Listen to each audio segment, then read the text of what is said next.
বন্ধুরা, কেমন আছো তোমরা সবাই? আশা করি তোমরা সবাই ভালো আছো, সুস্থ আছো। আমরাও মোটামুটি ভালোই আছি। আমার এই ছোট্ট পরিবারে তোমাদের স্বাগত জানিয়ে আজকের ভ্লগটা শুরু করলাম। কালকে রাত থেকেই বৃষ্টি আরম্ভ হয়েছে। সবে তখন শুতে গেছি এসিটা চালিয়ে, 10 মিনিট বাদেই দেখি মেঘ ডাকছে, হাওয়া দিচ্ছে, তো এসিটা বন্ধ করে দিতে হয়েছিল ওই জন্য। তো যেহেতু তারপরে বৃষ্টি আরম্ভ হয়ে গেছিলো, তো শুতে কোনো অসুবিধা হয়নি, ঠান্ডা ঠান্ডাই ওয়েদার ছিল। তো আজকে সকালে উঠে দেখি মেঘলা ওয়েদার। বৃষ্টি হচ্ছিল না তখন, কিন্তু আবহাওয়াটা মেঘলা ছিল। তো বেশ ভালোই লাগছিল, কারণ গরমটা কম লাগবে তাহলে। সকালবেলা তারপর চা টা খেয়ে চলে এসেছি টিফিন করতে। আজকে টিফিনে করব হচ্ছে পরোটা, আর ওইদিকে আলুর তরকারিও বসিয়ে দিয়েছি। দেখলে 5 ফোড়ন সম্বার দিয়ে আলুর তরকারি করেছি, আর এখানে পরোটা করে নিচ্ছি। কারণ রোজ রোজ তো এক জিনিস খেতে ভালো লাগে না, তাই এক এক দিন এক এক রকম জিনিস ওকে করে দেওয়ার চেষ্টা করি। এদিকে আমি টিফিন করছি, আর ওইদিকেও কিটিকে স্নান করাতে গেছে, কারণ হচ্ছে ওর অনেক দিন ধরেই স্নান করানো হয়নি। কারণ আমরা তো বাড়ি ছিলাম না, সেই যেদিনকে বাপের বাড়ি গেছিলাম সেদিনকে ওকে স্নান করেছিলাম। এসে আর স্নান করানো হয়নি, কারণ এসে তো ওই ঝড় বৃষ্টি হয়েছিল, তো এই ঠান্ডার মধ্যে ওকে স্নানও করানো যাবে না। যদি আবার ঠান্ডা লেগে যায় তাহলে আবার একটা মুশকিল হবে। তারপর ছিল ওর ভ্যাকসিন, তো সেই জন্য ভ্যাকসিন নেওয়ার 2 দিন তো ওকে স্নানও করানো যায় না, তাই জন্য অনেক দিনই স্নান করানো হয়নি। তো আজকে ওই জন্য স্নান করিয়ে নিল ওকে। তারপর এসে জানলা খুলে দেখি বৃষ্টি শুরু হয়ে গেছে। তো তারপর ঘরের কাজগুলো সেরে নিচ্ছি। খাটটা আজকে ভালোভাবে পরিষ্কার করে নিচ্ছি, কারণ ঘরের সব কিছুই প্রত্যেক দিন আমি পরিষ্কার করি, কিন্তু খাটটা প্রত্যেক দিন আর পরিষ্কার করা হয়ে ওঠে না। তাই আজকে ভাবলাম যে খাটটাই আজকে ভালোভাবে পরিষ্কার করে নিই।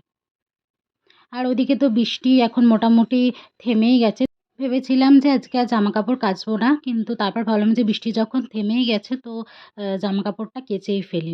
আমাদের ব্যালকনির দরজার পাশেই যেহেতু এই ফুলের স্ট্যান্ডটা রাখা থাকে, তো হাওয়া দিলেই না বারবার এই ফুলের স্ট্যান্ডটা পড়ে যায়। তাই জন্য এটাকে অন্য জায়গায় রেখেছিলাম, আবার এখানে এনে রেখে দিলাম।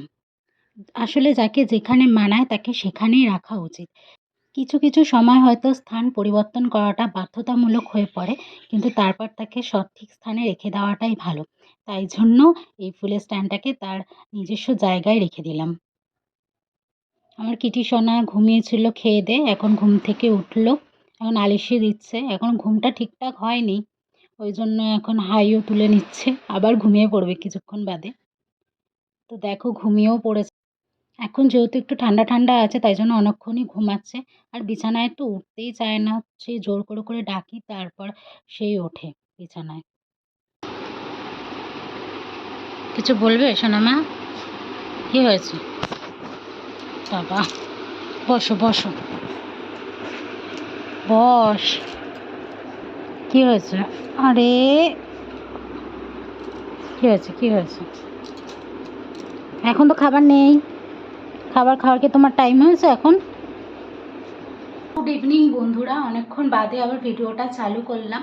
তো ওকে কিছু জিনিসপত্র আনতে দিয়েছিলাম, তো ও নিয়ে এসেছে। তো তোমাদেরকে ওই দেখাবে ও কী কী নিয়ে এসেছে, চলো দেখে নাও।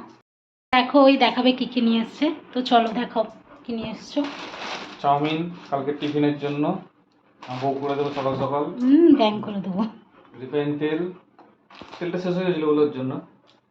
কসবাইট বাসন মাজার জন্য, সঙ্গে বড়দেরও মাজতে পারবে এটা বগুড়া। বিস্কুট 2 প্যাকেট, একটা কিটির জন্য একটা আমাদের জন্য। কিটিরই সব, আমাদের নেই। বিমস গাজর চাউমিনে দেওয়ার জন্য, লঙ্কা গুঁড়ো মাংসে দেওয়ার জন্য, আর ফুচকা স্পেশাল এটা। হ্যাঁ, এটা আমি আনতে বলেছিলাম, যেহেতু সন্ধ্যাবেলা আর আমরা কিছু খাচ্ছি না, তো ফুচকাটাই খাবো। চিকেন রয়েছে এর মধ্যে। না, চিকেন তো ওইখানে রেখে। এখানে রয়েছে হচ্ছে চিকেন, এটা দিয়ে হচ্ছে রাতে ডিনার করব, ভাত আর চিকেন হবে। আর একটা জিনিসও এনেছে ও, এটা কি বলো? কোটি কোটি টাকা সম্পত্তি ঢোকানোর জিনিস, ঘর। তুমি টাকা দেবে আর আমি ঘর জমাবো। আমার থেকে লুটের মধ্যে ভরবে। টাকা দাও, তাহলে ঘটে জমাচ্ছি টাকা, সেটা তো দেবে না। প্রত্যেকদিন দেবো, 1 টাকা করে দেবো, ওর মধ্যে জমাবে। না না, প্রত্যেকদিন দিয়ে যাবে। ঠিক আছে, তো চলো আমরা এখন ফুচকাটা খেয়ে নিই, তারপর তো আবার রান্না করতে হবে। স্পেশাল মাংস তুমি করবে আজকে মাংসটা, আমি করবো না। তো চলো এখন টাটা, টাটা করে দাও। তো দেখলেও ফুচকা নিয়ে এসেছে, তো ফুচকাগুলো এখন ঢেলে নেব। সন্ধেবেলা যেহেতু কিছু টিফিন করিনি আজকে, চাও করিনি, তাই জন্য ওকে বললাম যে, "তুমি আসার সময় একটু ফুচকা নিয়ে এসো। তাহলে ফুচকা দিয়ে আজকে সন্ধ্যের টিফিনটা করে নেব।" ওই 20 টাকার মতনই ফুচকা নিয়ে এসেছিল। আমি ওকে বেশি আনতে বারণও করেছিলাম, কারণ আমি বেশি ফুচকা খাই না। ফুচকা খেতে মোটামুটি ভালোবাসি, কিন্তু বেশি অত খেতে পছন্দ করি না। তাই 20 টাকারই নিয়ে আসতে বলেছিলাম।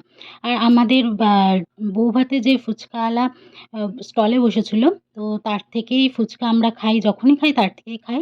ও তার থেকেই আর কি ফুচকা নিয়ে আসে। আর এদিকে আমি বসিয়ে দিচ্ছি এখন হচ্ছে কিটির সয়াবিন আর মাংস। ওই যে মাংস এনেছিল ওখান থেকে কিটির জন্য আলাদা করে তুলে রেখেছিলাম। তো ওর সয়াবিনের সাথে মাংস সেদ্ধ বসিয়ে দিচ্ছি। একটু হলুদ দিয়ে দেবো। হলুদ দিয়ে সেদ্ধ বসিয়ে দেবো। কারণ নুন তো ওদের চলে না। যদি একটুখানি টেস্টের জন্য আর কি হলুদটা দিয়ে দিই। তো এটাও চলে যাবে 2 দিন মতো। হ্যাঁ, 2 দিনেরটা একবারেই করে রেখে দিই। চলো ওর সয়াবিনটা হয়ে গেলে তারপর আমাদের আবার ভাত আর চিকেনটা করে নিতে হবে। তো দেখো চলে এলাম এবার আমাদের রান্না করতে। ওখানে ভাতও বসিয়ে দিয়েছি। ভাতটা এখন ফুটতে শুরু করে দিয়েছে। মোটামুটি হয়ে এসছে অর্ধেক। চিকেনটাকে আমি নুন, হলুদ, তেল আর হচ্ছে লঙ্কা গুঁড়ো দিয়ে ম্যারিনেট করে রেখে দিয়েছি। আর এদিকে যা আলু, পেঁয়াজ, আদা, রসুন সেগুলোও আমি কেটে নিয়েছি আর ওদিকে মশলাটা করে নিচ্ছি। এদিকে আমি দেখো আলুগুলো ভাজতেও বসিয়ে দিয়েছি। আজকে ওই 3টে মতো আলু দিয়েছি, যেহেতু মাংস তো কম আমাদের অনুযায়ী, মাংস একবেলার জন্যই, শুধু রাতের জন্যে। তো আলুটা ওই জন্য কমই দিয়েছি। দেখো লাল লাল করে মোটামুটি আলুটা ভেজে নিয়েছি। বেশি ভাজিনি, কারণ হচ্ছে আবার কষানোর সময়ও তো আর হচ্ছে যখন জল দিয়ে মাংসের সাথে ফুটবে সেই সময়ও আলুটা মোটামুটি পুরোটাই সেদ্ধ হয়ে যাবে। তো দেখো এখন আলুগুলো হচ্ছে ভাজা হয়ে গেছে মোটামুটি। তো আস্তে আস্তে তুলে নেবো আলুগুলো। আলুটা ভাজা হয়ে যাওয়ার পর কড়াইতে আবার একটু তেল দিয়ে নিলাম। তারপর এখানে হচ্ছে যে ম্যারিনেট করে রেখেছিলাম মাংসটা, নুন, হলুদ, তারপর তেল, তারপর লঙ্কা গুঁড়ো দিয়ে সেটা দিয়ে দিলাম। তারপর হচ্ছে দিয়ে দিলাম যেটা পেস্ট করা ছিল আদা, রসুন, পেঁয়াজ আর লঙ্কা দিয়ে। তো সেটা দিয়ে দিলাম। আজকে একটু ঝালঝালই হয়েছে মাংসটা, যেহেতু লঙ্কাটা বেশি দিয়েছি, লঙ্কার গুঁড়োটাও আজকে বেশি দেওয়া হয়েছে। তো ওই জন্য ঝালঝালই হয়েছে। তো এখন হচ্ছে কষিয়ে নিচ্ছি মাংসটা ভালোভাবে। আর একটু চিনিও দিয়ে দিয়েছিলাম যাতে কালারটা একটু ভালো হয়। তো আমার মা আর কি বলতো যে কষানোর সময় একটু মাংসে চিনি দিয়ে দিলে কালারটা একটু ভালো দেখতে লাগে আর কি, কালারটা ভালো আসে মাংসে। আর আমার মা বলতো যে মানে কষাতে হবে বেশিক্ষণ ধরে মাংসটা, তাহলে মাংসের স্বাদটাও খুব সুন্দর আসবে। আর কষানোর সময় বলে যে অর্ধেক মাংস আর কি হয়ে যায় সেদ্ধ, আর বাকিটা তো জল দিয়ে হয়। তো কষানো মোটামুটি আমার হয়ে গেছে। তো তারপর এখানে যে বাকি যে মশলাটা পড়েছিল মিক্সির মধ্যে, তো মিক্সি বাটিটার মধ্যে, তো সেটা দিয়ে দিলাম, জলটা দিয়ে এখন মোটামুটি ফোটাতে থাকবো। এখন তো হতেই থাকবে কিছুক্ষণ, প্রায় তো 20-25 মিনিট তো ফুটবেই মাংসটা। তারপর এখন হচ্ছে একটু ঢাকাটা চাপা দিয়ে দিলাম, তাহলে একটু তাড়াতাড়িও হয়ে যাবে, কারণ প্রায় 10টা বেজেও গেছে। কারণ রান্না করতে এসেছি দেরি করে, কারণ ও গেছিলো কিনতে সব কিছু, তারপর এলো, তারপর গিয়ে হচ্ছে ফুচকা টুচকা খেয়ে তারপর রান্না বসিয়েছি। তো ওই জন্য একটু লেটও হয়ে গেছে, কারণ আমরা ওই 10টার মধ্যেই মোটামুটি খেয়ে নিই। আর যেদিনকে টিফিন খাই সেদিনকে সন্ধ্যেবেলা একটু বেশি টিফিন খাই, তো সেদিনকে একটু দেরি করে খাই। বা আর হালকা টিফিন খেলে তো তাড়াতাড়ি আমরা ডিনারটা করে নিই। যেহেতু আজকে হালকা টিফিন খাওয়া হয়েছিল, তো সেই জন্য ডিনারটা তাড়াতাড়ি করার ইচ্ছা ছিল। তাও একটুখানি লেট হয়ে গেল। তো দেখো মাংসটা আমার হয়ে গেছে।